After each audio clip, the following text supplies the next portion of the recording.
Planning करने की सख्त ज़रूरत होती है।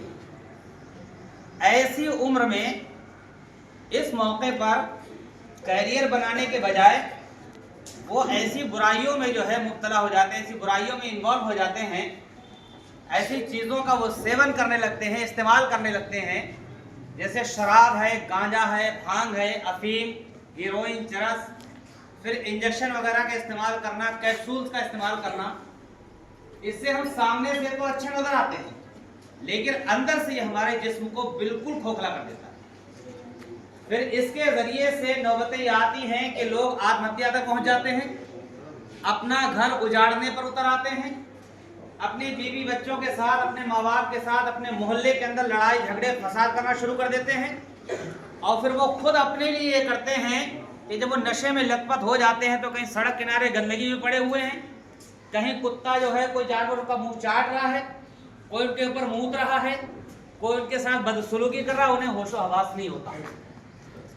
प्यारे बच्चों, ये जिंदगी हमें एक बार मिली है। हम सब जानते हैं कि जिंदगी एक बार मिली है, मौत भी एक बार आनी है। न बार बार जिंदगी मिलनी है, न बार बार मौत आनी है। एक बार की जिंदगी में या तो अपने आप को हम संवार ले जाए, या अपने आप को कामयाब कर ले जाए, या फिर अपनी जिंदगी को किसी ऐसी बुराइयों के हवाले कर दें जो बुराई करने वाला तक उस बुराई को पसंद ना करता हो। मिसाल के तौर पर शराब, अगर कोई शराब या बड़े नशे का आदी है, वो उसके इस्तेमाल करता है, तो समाज में उसकी दो पैसे की इज्जत नहीं रहती। उसको लोग अच्छे नाम से नहीं पुकारते, उसको लोग गालियां देते हैं, उसके पास बैठना पसंद नहीं करते, उसको अपने घर में बुलाना पसंद नहीं करते, रिश्तेदार नफरत करते हैं, रिश्तेदार उससे दूरी बनाने की कोशिश करते हैं, ताकि ऐसे लोगों से हमारा घर, हमारी रिश्तेदारी, हमारे बच्चे और हमारे घर वाले महफूज रहें। ऐसे लोगों की कहीं कदर नहीं होती समाज के अंदर। हम आप इंसान हैं, वो किसी भी समाज का हो, किसी भी मजहब का हो, हिंदू हो, मुस्लिम हो, सिख, ईसाई, कोई किसी भी धर्म का हो। नशा एक ऐसी बुराई है जो हर किसी को तबाह बर्बाद करके रख देती है। इन बुराइयों से बचाना हर एक को, हमारी आपकी सबकी जिम्मेदारी है। वो है ना कि आज हम कल, आज वो कल हमारी बारी है। यानी कि जो हमारे लोग अपने उम्र दराज को, अपनी आखिर उम्र को पहुंच गए, वो अपनी जिंदगी गुजार चुके, उन्होंने मुल्क के लिए, देश के लिए, समाज के लिए यकजहती के साथ, इत्तेहाद के साथ जो करना था कर लिया। लेकिन अब इस मुल्क का, इस मिल्लत का जो भविष्य है, जो फ्यूचर है, वो आप लोग हैं। आपसे ये समाज मजबूत होगा और आप ही से ये समाज कमजोर हो सकता है। हम चाहे अपने समाज को बर्बाद कर दें और चाहे तो अपने समाज को मजबूत करें।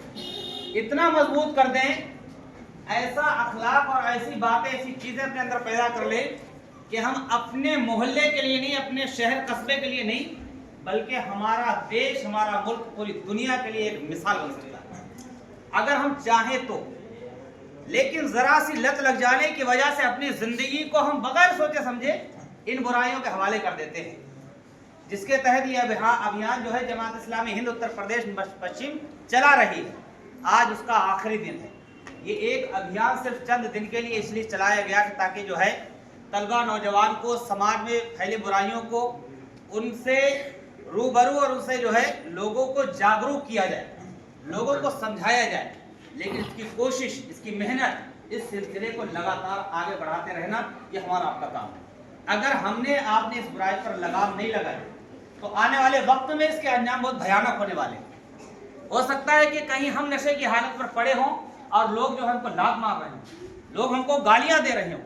कौन चाहता है कि मेरा बच्चा नशे की हालत में घर में घुसे, हमें मारे, बाप के ऊपर हाथ उठाए, माँ को गाली बके, अपनी बीवी के साथ लड़ाई झगड़े करे और नौबत यहाँ तक आ जाए कि बीवी के साथ तलाक की नौबत आ जाती है, घर उजड़ जाती है, बच्चे बर्बाद हो जाते हैं। बीवी कहीं है, शौहर आदमी जो है नशे में मुब्तला है, बच्चों की किसी को कोई परवाह नहीं है। फिर ऐसे बच्चे समाज में कुछ कर नहीं पाते अपनी जिंदगी गुजारने के लिए, उनके पास कोई जरिया नहीं होता। कई केस ऐसे देखने को मिले कि रात को जो है वो